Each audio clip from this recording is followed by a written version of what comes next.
Hello, Hello. and welcome to Planet Marzipan, the Fish and Marillion podcast. I'm Meza, and here's my mate. Craig Houston.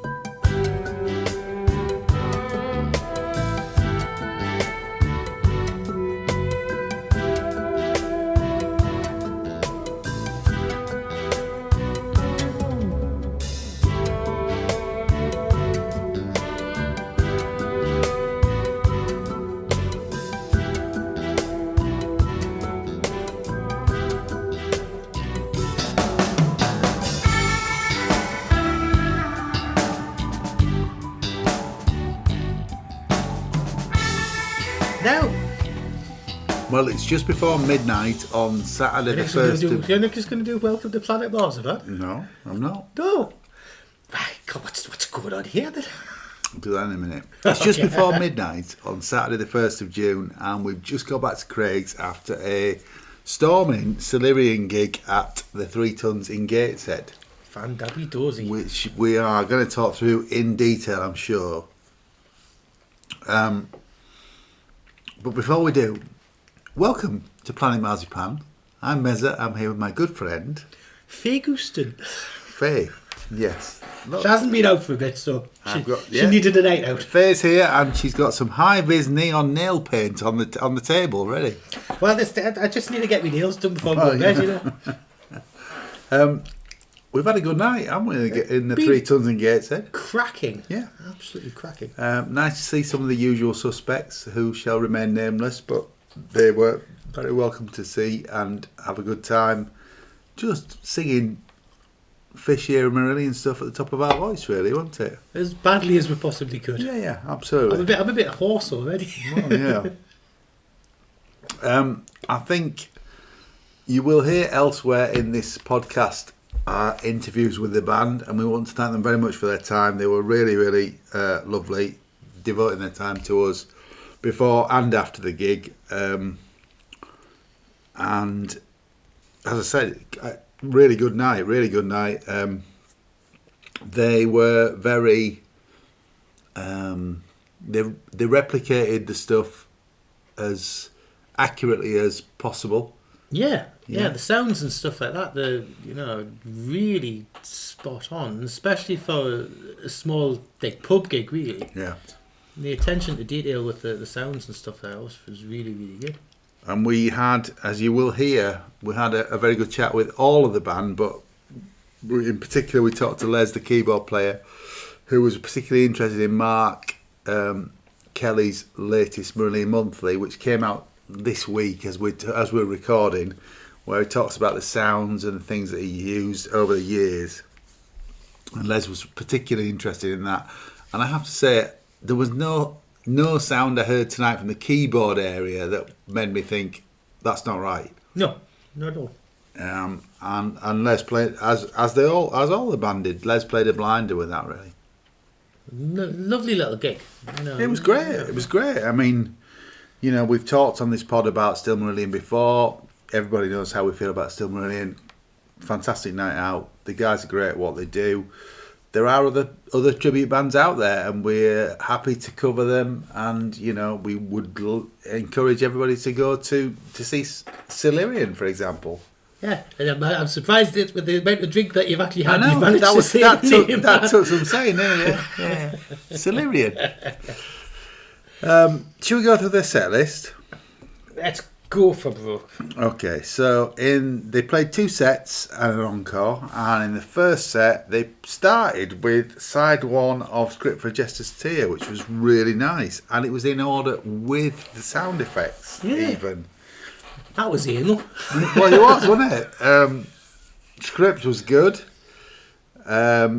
Into He Knows You Know with the Don't Give Me Your Problems and all of that sort of thing. Yeah, the telephone at the end, yeah.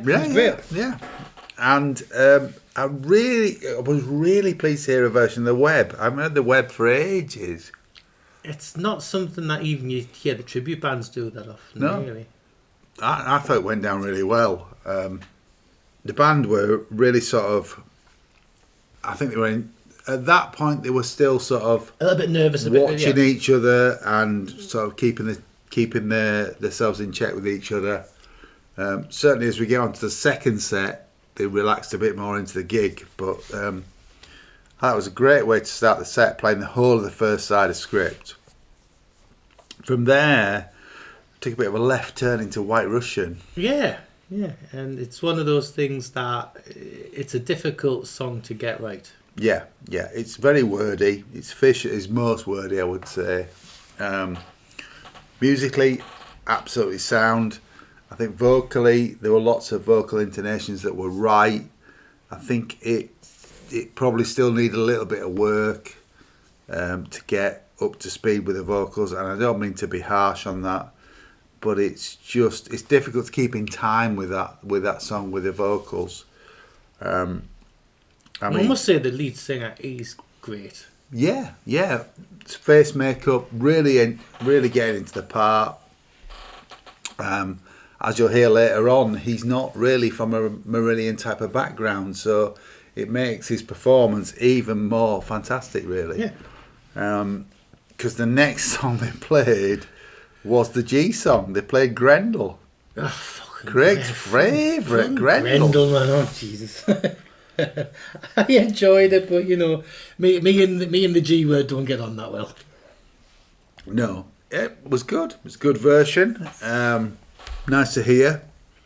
Ate up quite a big part of the first set, really. So it was a 55-60 minute set, and obviously a big chunk of it was Grendel. I thought it was a nice touch finishing with Heart of Lothian. I thought it was a really sort of good way to get the crowd were on side anyway, but get the crowd singing before the end of the first set. It's just a shame it was the only song from Misplaced. Yes, yeah. I mean, I know, but when you go and see a tribute act, you do tend to go, can we have a bit of Kaylee Lavender and Heart of Lothian, please? Yeah. And from talking to the guys, I think they've got that planned for next year. We're in Fugazi's 40th year, and then next year they'll wheel out Misplaced, I think. And it's going to be, I think it's going to be great because I think all the tribute bands are probably all going to play Misplaced next year. And to be fair, yes. Fair enough. I want to go and see them all do it. Yeah. On to set 2, and because it was the Fugazi at 40 tour, we got Fugazi in order, which was great. Even Chameleon, which everybody on this podcast knows I'm not a massive fan of. Yeah, I think people think that you hate the song. You don't hate the song. I don't hate it. It just doesn't. It's not just one. It plods a bit, but yeah, it was okay. It was good to hear. And the keyboard player Les had a bit of I don't know what he forgot, but there was something he forgot, so they started it again. But then it sounded great. And particularly the keyboard solo in the middle of it. Assassin had a real sort of bite from the start of the second set, a real sort of attack about it. And then into Punch and Judy, which we've talked about in the pod before. It's not a massive favourite of mine, if I'm honest, Punch and Judy, but went down well tonight. All the songs from Fugazi went down an absolute storm. I think the energy levels seemed to go up on the second set. Yeah. And the crowd were just really going for it. I thought it was a great version of Jigsaw actually tonight. Yeah. And then Emerald Lies, and as we've talked about, She Chameleon, and then Incubus with that solo, which nailed it. Yeah, absolutely. And a rousing Fugazi to finish that part of the set. From there... Then everybody got really excited. Well, yes. Because they played Cinderella Search. Yay! Which was really, really faithful rendition. And a bit of a left turn, I think, after Fugazi, wasn't it, really? But, yeah. And then they finished the second set with Incommunicado. How are your knees and your back then? Oh, I wasn't pogoing, mate. I can't do that. We proved that a few months ago, but... yeah, it was good. And then the encore was Forgotten Sons. I think we all got machine gunned by a mic stand. We did. And finally, Market Square Heroes. which was a cork and It was a good set. It was a good set. I think it was a good turnout. Everybody that was there seemed to have a good night. Yeah.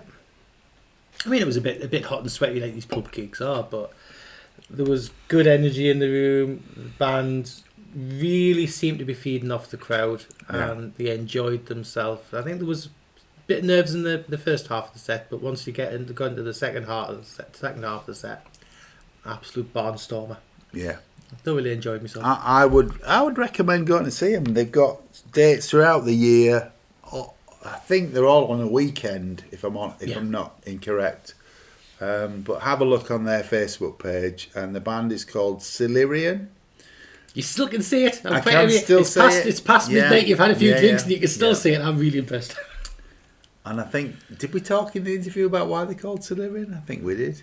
The Sillet Band. Yeah, they used to be called Sillet Band, which I think is a brilliant band name. Do you? I think it's cracking. Okay. But more power to them. Great night tonight. Lots of happy people in the crowd. Nice to see some of the usual Marillo crowd from the northeast. And quite a few people, 2 or 3 people who've travelled some distance. Some people from Cumbria. From Hull, from Hull. Workington. Yeah, Workington, and me from York. I was going to say some bugger from York. Yeah. Making a bit of noise, but yeah. No, it was good. It was good. I would heartily recommend going to see them if they're in your area. It's a cracking night out. It is. And I think it's time for us to do a Mike Hunter and do some cut and paste on this episode and add some interviews in. Trevor Houston, Trevor Horn Houston. Well, Craig's got the horn, did you Craig see? Horn, yeah. We'll be doing some swift editing now to interject our interviews with the band, and I think it's before you even listened to it, there was a couple of shall we use the word piss in the heads behind us after the end of the gig. There might be, yeah. There's quite a lot of noise going on, but hopefully my new mics have taken effect, but we'll find out. If there's no interview, that means they haven't worked. But anyway, enjoy. See, there'll be plenty of keyboard jars in it. Well, there are 3 tons at Gateshead with the Cillirion boys, and if you'd just like to introduce yourselves, who's here? Mark Crinigan, I'm the drummer. Les Bennett, keyboards. Mike Askew, bass. And I'm here with Craig, my good buddy. There's 2. And there's 2 guys obviously getting a drink before the gig. So how often have you played here, guys? How many times have you been here? Right. Good turnout for your first time? It wasn't bad, was it? It wasn't bad, yeah. It wasn't bad, yeah. First time I've been here. Let's give it a get out of move around. Well, let's ask you again. Good turnout for you? It wasn't bad. It wasn't bad last time, yeah. You know, considering it was the first time that we came here, you know, it made it worth the trip because it's a fair drive for you guys, isn't it? Yeah. 3.5 hours. Okay. And how did the band come about then? Because I know you used to be like a rock covers band, didn't you? Called Sillet Band. Yeah.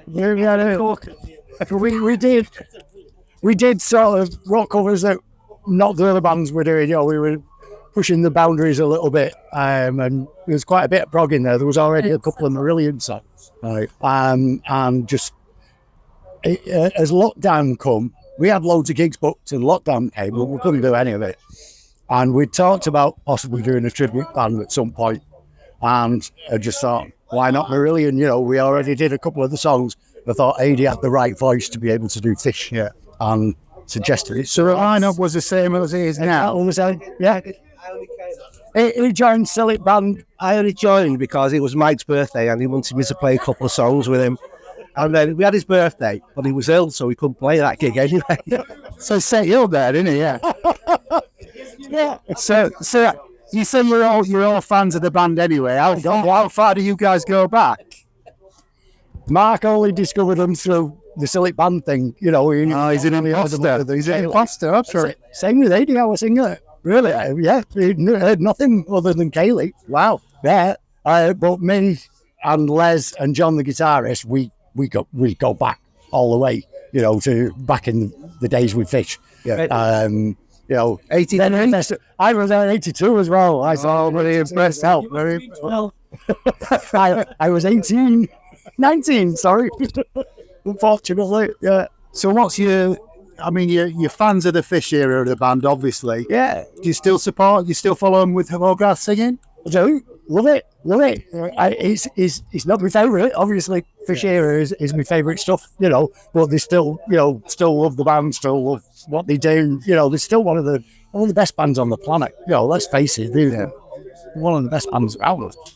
And they should be a lot bigger than they actually are. So for yourself, being a bass player, then what do you admire about Pete Trousers playing?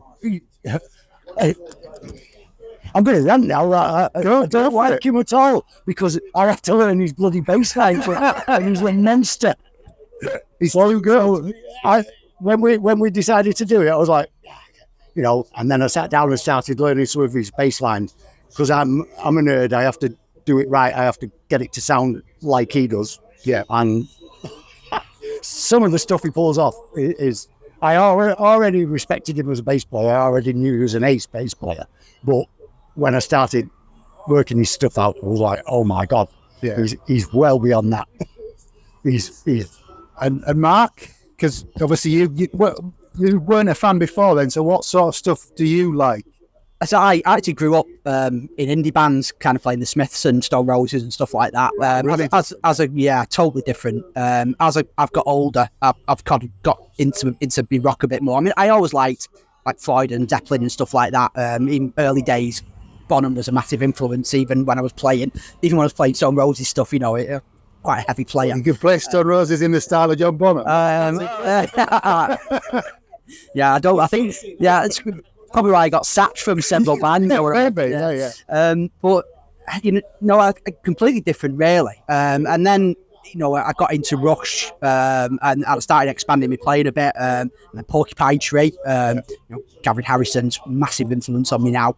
And I hadn't really heard much Marillion whatsoever. And then, when Mike introduced me, I was like, these are very good. I fan straight from day one, really, as soon as I kind of, started hearing the songs. Yeah.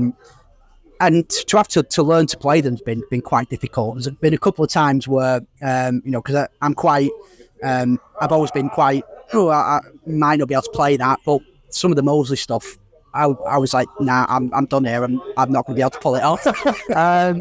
Incubus pushed Incubus has pushed me so far, yeah. But I think having conquered Incubus, having listened to everything they've done now, pretty much, I don't think out of the Fish era stuff, because obviously we're not touching the later stuff. As this band. Have you thought about expanding it to some of the Hogarth era? I think to be honest, I think AD's voice is. I don't think he could pull Hogarth off. He's a totally different style of singer. Stop there. Craig's being smutty. He's just picked up on the fact that you just said, I don't think he could pull Hogarth off. Oh, well. I think he probably... Well, unfortunately, Mark, that's the level of this podcast. I apologise. So I did it on purpose because I knew after that. I think if you were going to do any other stuff, it'd be Fish solo. That's only my feeling. Yeah. There has been speculation that maybe when we've got done all the Fish era stuff done, that we might maybe try and write a couple of songs in the style of Fish era Marillion. We'll see how they sound. Yeah, they might be rubbish. But we might hear them, we might never hear them. We might never, we might not do it, but let's see what happens. We've still got a lot of songs to learn yet. We've got all the Misplaced Childhood to do, and you're touring Fortunate Straws, touring Fugazi at the moment. Yeah. Know what's next year? Misplaced Childhood, indeed. That's going to be a toughie. Let's ask Les about his journey to the band then. So, hello, you go. Yes. I think they rushed into it. No, he sort of. I've known Mike since we grew up together, so it was his birthday, and he said, do I want to play a few songs with him? And obviously, I didn't know the rest of the band, so I said, yeah, let's have a go. What songs we're doing? Always Punch and Judy, wasn't it? Kill the King, Assassin, and the UFO. Lights Out. All right. And I think it's in Ohio Sound The what? Casino Royale song. Oh yeah, You don't know my name. Yeah, so that's yeah. So yeah, no, that's why I ended up joining it. So we couldn't do the gig with Mike being ill. So then I thought, well, that's it. But they invited me in, and then they kept me in for some reason. I don't know why. Been going about 8 years. And I've been going quite a while. Yeah. And you've got, well, arguably the most difficult role in the band. I don't think it. Replicating Kelly's stuff, haven't you? The hardest thing is, it's the sounds. Trying to get The wires and how close he's got both sounds. I've got like a Jupiter clone type thing, thinking a lot of Jupiter stuff out of that, like the X7 Yamaha thing, so there's all that. Have you watched the latest Marillion Monthly? Yes, really You'd good. love that. Yeah, it was really good. And also about the clip tracks and stuff like that. Yeah. Well, that. Absolute keyboard porn, that though. Isn't it? I know, but it's if you play keyboards, you do a lot of that stuff anyway. Like. So is the split? Is that quite common? Is it? Yeah, it's keyboards. I've got like. For you, it's like whatever. Yeah, you can do that. Yeah. I know, but before I did the Marillion stuff, it wasn't like it is now. Sometimes I've got like 3 different sounds on one.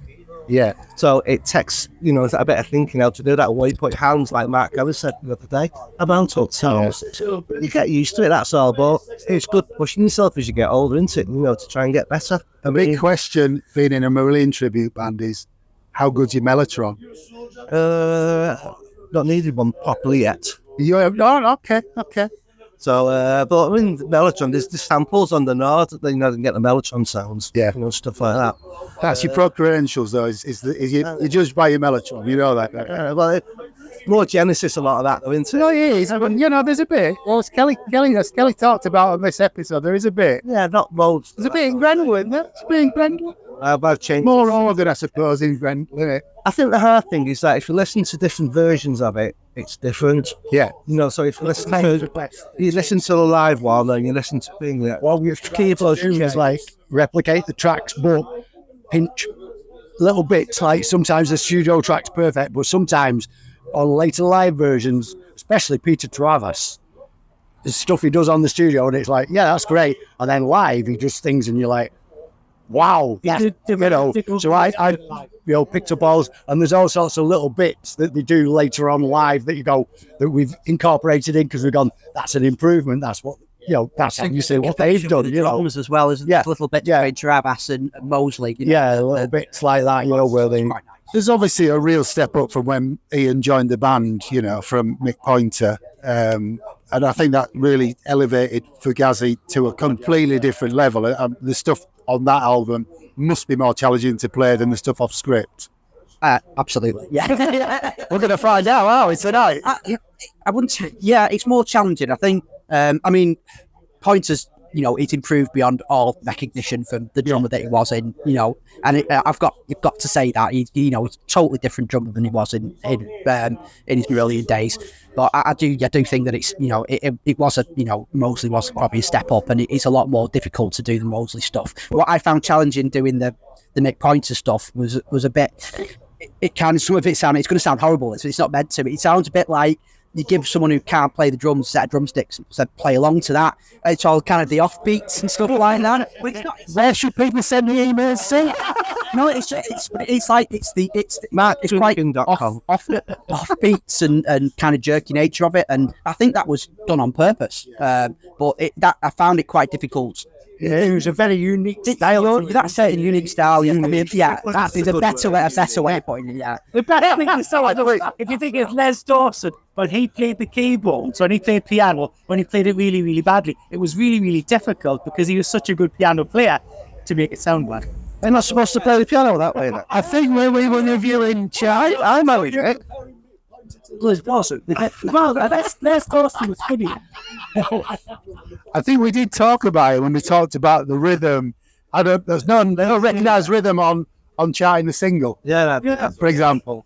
Well, the middle bit in Grendel, the kind of the end bit in Grendel, it's just like it was so difficult to do.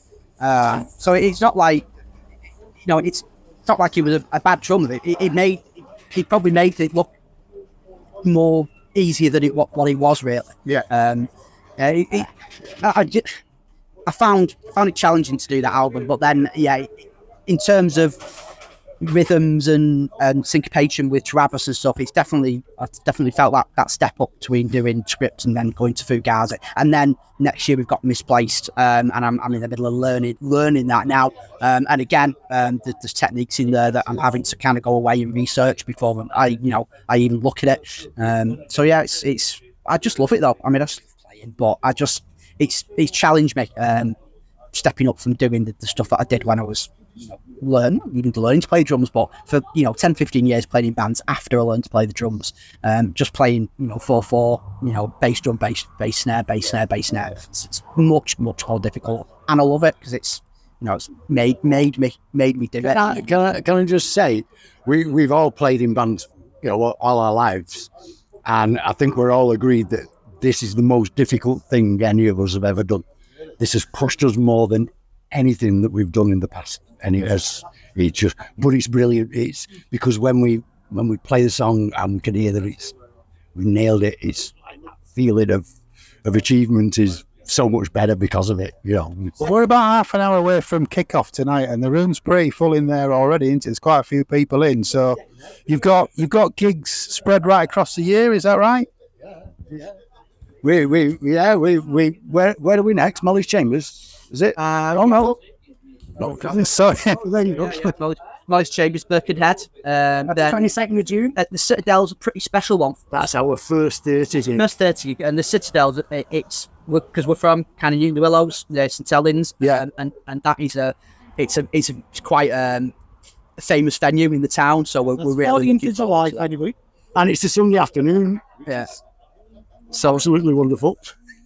And you're coming to see me in York as well, which is very nice of you, because I've come down to see you today. So you're playing York in October as well. So yeah, new venues on there for us, because I know Martin said on his the interview he did with him that they found it difficult for a few years to get into venues, and we've found exactly the same thing. It's been a challenge to get people to kind of have us, but this year, venues that I contacted last year or the year before about last year, I contacted again about this year, and suddenly doors are starting to open up a bit more. So that whether it's just a change in climate or whether people actually heard us or are actually looking at us now and saying, these are worth a punt, I don't know, but we found doors a bit easier to open this year than we did last year. Which is good. Yeah. Well, I know from talking to Still Marillion boys, they kind of play a venue, and if it goes well, they'll book the same time next year. So the crowd kind of know they're coming back, and that kind of works for them. And they've built up something that'll sustain across the year now. Obviously, we're about 10, 12 years. We're about 12 years behind them, aren't we? So you are a little bit behind them, Les. Yeah, to be fair, but whole beat came out. Yeah, you know what I mean? But there's a good turnout tonight so far. We're looking forward to a fantastic night. We will review this later in the podcast. But I want to thank you all for talking to us. We need to name check the two guys that haven't come out to see us. John and Adrian. Yeah. Would you like a quick word? Shall I try and grab it if you can? Yeah. I shall. Aid's probably painting his face. Oh well, we can't disturb that. But so what about Sheikah Marillion now? Are you still hating that one? I did it. He ain't got a problem. It's me, I think. He's the opposite. Some of what you had early version that was on the early. Yeah. It's got more life to it. I don't think it does. I think it's got atmosphere now. Well, you've got to stay away playing it, Les. That's the difference. Well, I'm the one who's got to stay. I know you are. Oh, and the singer. But yeah. I hate it. It's the most boring song. It's the most boring song I've ever heard. No, I don't like playing it at all because I do solo during it. Yeah, it's keyboard solo is quite interesting. I'll tell you that. Keyboard solo bit is and I like playing that bit of the song. The fast bit. Yeah, I think if we once we finished touring Fugazi, I'll try my best to keep it out of the set when it's. No, I'm with you. I'm absolutely with you. But some people love it. Some of our friends love it. Well, the guy who interviewed with Fugazi, he loved it. Scott loved it. Scott really loved it, isn't it? Listen, I don't like playing it. I like the song. I actually, sit down and listen to it. I love Fish's lyrics more. I think Fish's lyrics elevate it. I think that was a hard one because you can't find a good live version of that. No. There's one that they did in Liverpool, and it's also torn off someone's. It's just like someone's recorded on the tape recorder, so yeah, it's very hard to find it. Oh, here's the rest of us. Here's John, the guitarist. Hi, John. I'm John. Nice to meet you. Yeah, because he's putting That's fine. He's getting. John, the guitarist. Yeah, nice to meet you. No, you too, mate. We're just asking about the rest of the guys about how they got into the band. So I understand you were one of the Marillion stalwarts. Yeah, no. So how far do you go back with that? When I was about 18, so whatever that is, about 30 odd years ago. Wow. Okay. So back in the original 4 albums, the first album I listened to was probably Misplaced, and then just got to listen to everything. Then Yeah. Did you see the band with Fish? I didn't, unfortunately. Did No, you not? even played it. St Helens where I'm from, but no. Yeah, they did. Yeah, that was Unfortunately. so paid was it St Helens? Yeah, A absolutely. little bit too young, unfortunately. But yeah. Now it's fucking it well. Now it's a shock. Yeah. So, what's your favourite Rotary solo from the Fish era then? Oh. Yeah, all of them. Yeah. No, you're not getting out. You're not popping out with that. Oh, that's not many, isn't there? Last Straw's nice. That's how I like the Clutch at Straw stuff. Yeah. I don't like all of it. Chelsea Monday's always fun because there's about 4 solos in it, so that keeps you busy for half an hour. And you just disturbed the conversation about She Chameleon when he came out. So, what's your view on She Chameleon? Yeah, it's a pretty quiet song for me. That's great for you, isn't it? Yeah. I do play in it, but only just. Pete Brave, the guitarist, yeah. Yeah. No, I actually play in it, so because there's like Ebo stuff at the beginning, all the way through. So, much as I'd like to go to the bar for that one, I don't really got the opportunity. You could, innit? It's not a million miles away from stage in here, is it? That's a spectral effect. I'm paying to go by. There's nothing. Absolutely nothing. We talked about, would you be interested in stretching out to the Hogarth era? But the guys have kind of said you kind of fixed into the Fish stuff. We still got a lot of Fish stuff to do. Yeah, we're not even we're probably about halfway through doing our materials, so still plenty to go yet. But, I'm a Fish guy, so yeah. Are you going to see Fish on the farewell tour? No, maybe we'll see. All right, you're not committing yourself yet. No. All right. Of course, the wife. Yeah. And also see how many I cancelled beforehand as well. Oh, well, That's true because they sold a lot of them already. Yeah. Yeah. So. All right. Well, thanks for your time. Have a good gig, guys. After the gig, we caught up with Cillirion's lead singer, Aidan. We talked to the other guys about the origins of the band, and so at what point did you come into the band? My story's a little bit funny because sorry, man. No, it's all right. No, it looks all right. That was just me dropping the mic, everyone.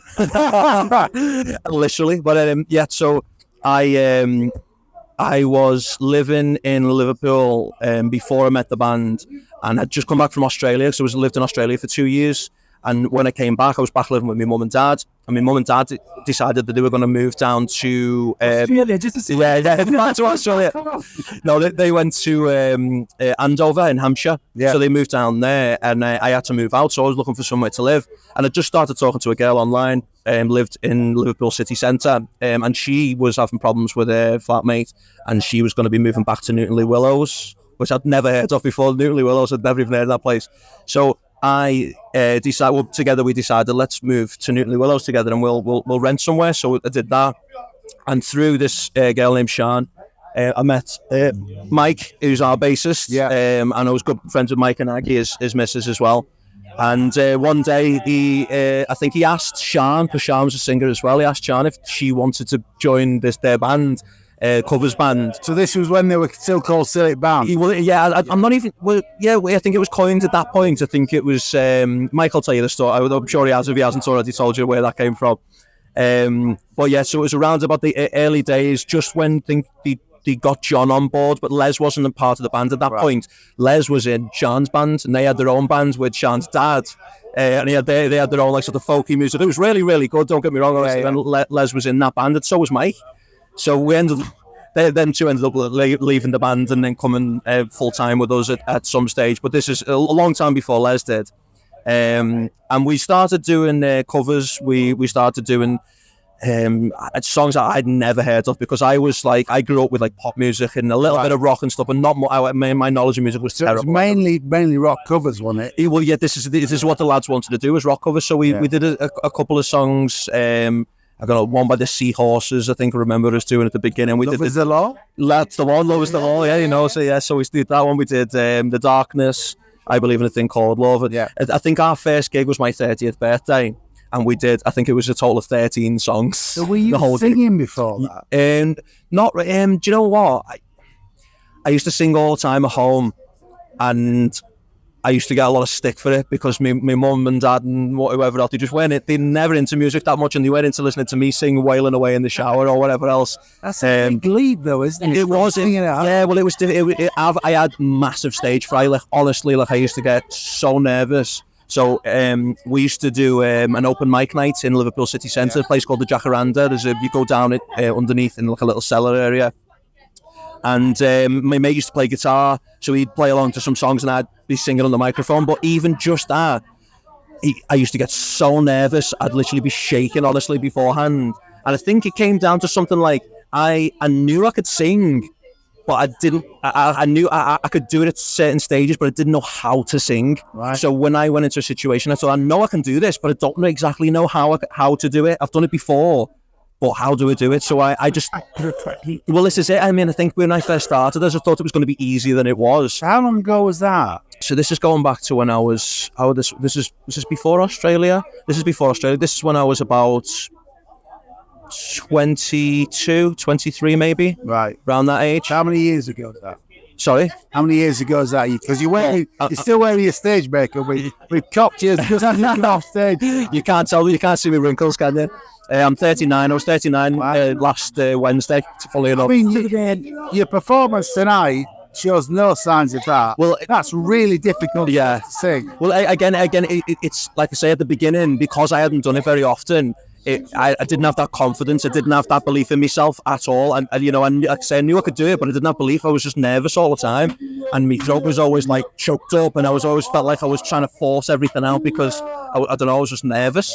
And then when I joined the band, I'd been practicing singing at home a little bit more and stuff. I've been watching YouTube video tutorials. So I've never had any singing lessons or anything like that. I've done it all myself, but myself, watching other videos online, other like singing artists and things like that, and just practicing at home, making weird noises at home. To be honest with you, that's how I sort of got this fishy sound. So we've asked all these guys, because Mark's just rejoined after the gig, about how they first heard about the band. How did you first hear about Marillion? Through these. So I'd never heard of Marillion, and this is what honestly, this is what I'm saying. My musical education was just, it was awful, honestly. My best mate when I was 20, he loved 50 Cent and Eminem, so that's what we used to listen to. That, isn't it? Nothing like this at all. Do you know what I mean? And I used to sing rap along to it like some kind of way, but not properly. It wasn't like I was intensely into it. Yeah. Whereas this, as soon as what was the first one we did, Mark? Punch and Judy. So when I first heard that, it wasn't the lyrics that first got me, it was the vocals, the voice. Punch and Judy, for example, a lot of lyrics. By this point, we were doing songs like, we were doing Rush, we were doing Rainbow, we were doing Iron Maiden, so my voice had come along at that point. Still struggled a little bit because we did so many different styles, going from trying to sing one way to sing a different way to sing a different way to sing a different way every other song. It was a very, very big challenge, and I think that is what improved my voice ultimately. I think that's where I sort of got the thank you. Safe journey home. Oh, thank you very much. See you later. I think that's so obvious.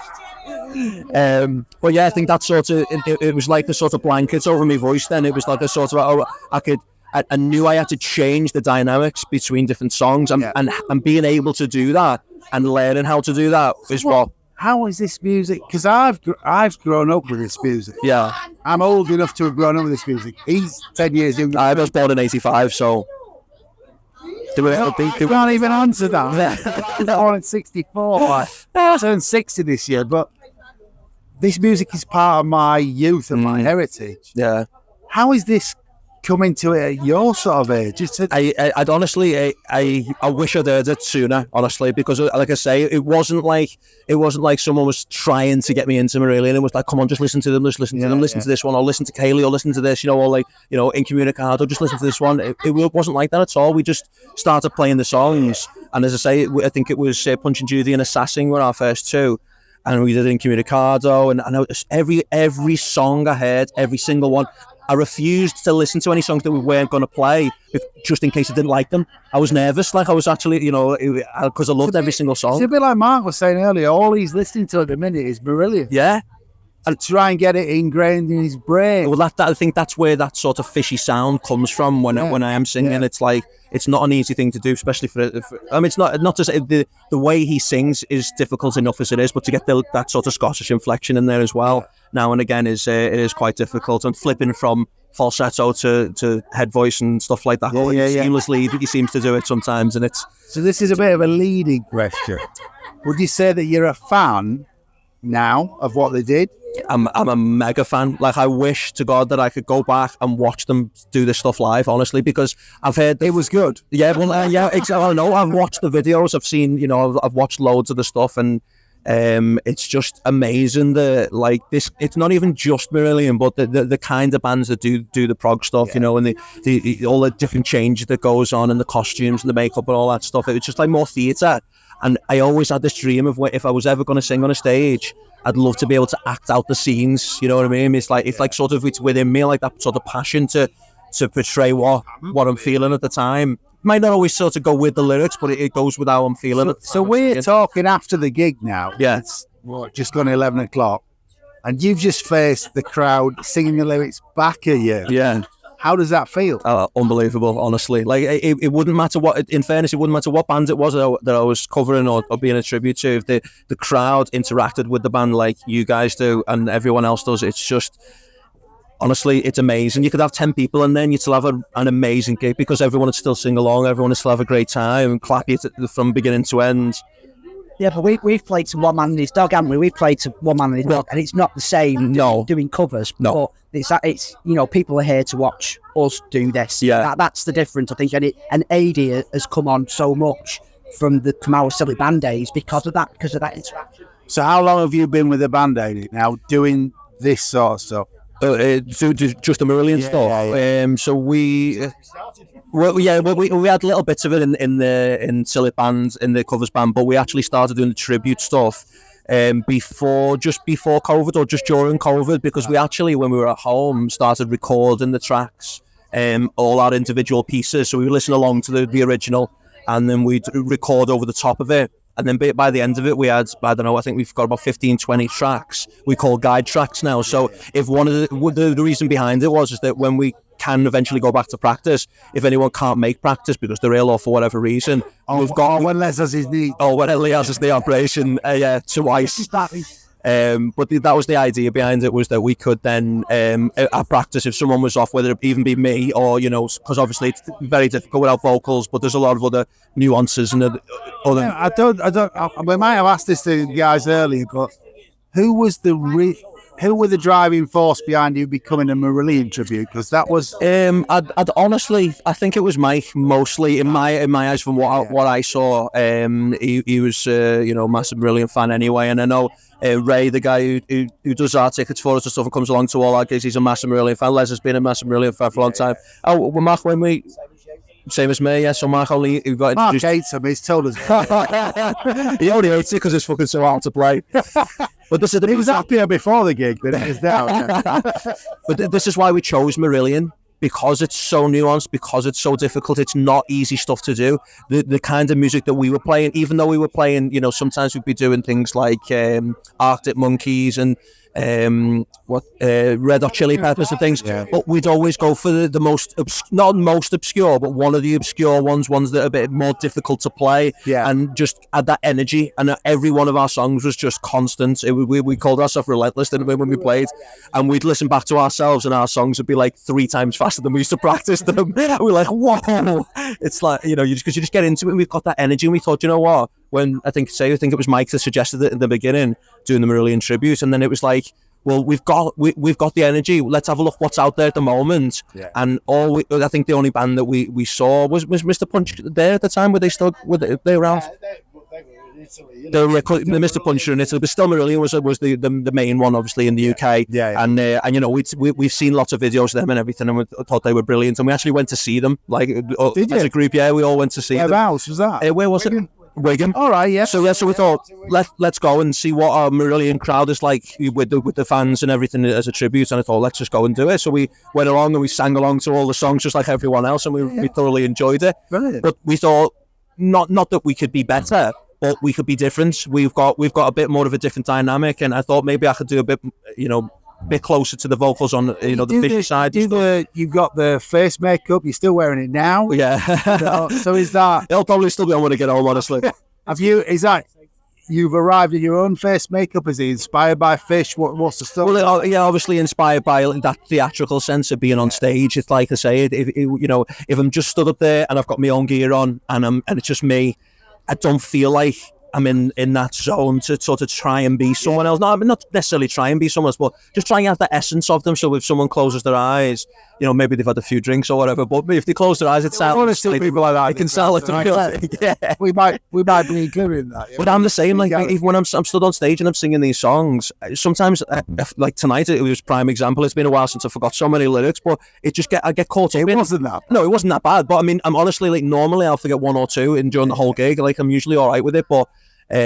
Sometimes you just get captivated by certain parts of the song, and Fugazi is very, very wordy and educated. Yeah, it is. But again, I love that though. I love that there's so much to say and so many, like you tell. We were warned. That's why we're interviewing you last. That's what we did last. Yeah. The guy said you'll never get a word in edgeways. Well, to be fair, but it might have been better for my voice if we'd done it beforehand because it'd been properly warmed up. It was a really. Sorry. I hope you've kind of fed off the energy of the crowd. Yeah, everybody had a great night in there. You must have seen. Yeah, absolutely. That's why we do it. I want people to walk away and just be like, just have memories of what it used to be like going to watch them. That's all I want. I don't want people going, oh my god, Aidy's amazing, or that singer was amazing. I want them just to be going away thinking that band, the sound that they produced is so similar to what I remember that it just makes them happy for however long until they come back and see us again. We've got friends who are in the crowd tonight who we know from Marillion and still Marillion. Yeah, they've had a great night tonight. They've loved it, and they'll be back again. So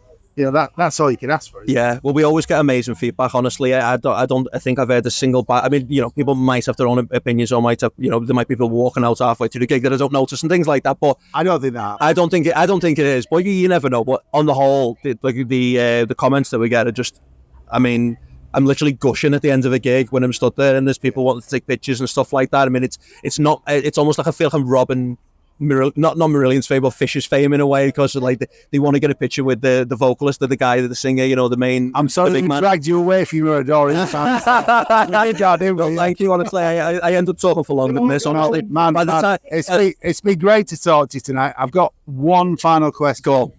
What's your favourite Fish era album? Favourite album? I think it's probably. I think it's Clutching at Straws. Okay. I think that's my favourite. Yeah. Yeah. And have you ever played that in total as a band? Not in total as a, but we've played quite a few. Couple of years to wait for that one. All right. A couple of years for that. This next year. Yeah. Well, we've done quite a few in this place, to be fair. It's gonna happen. Yeah, it will be.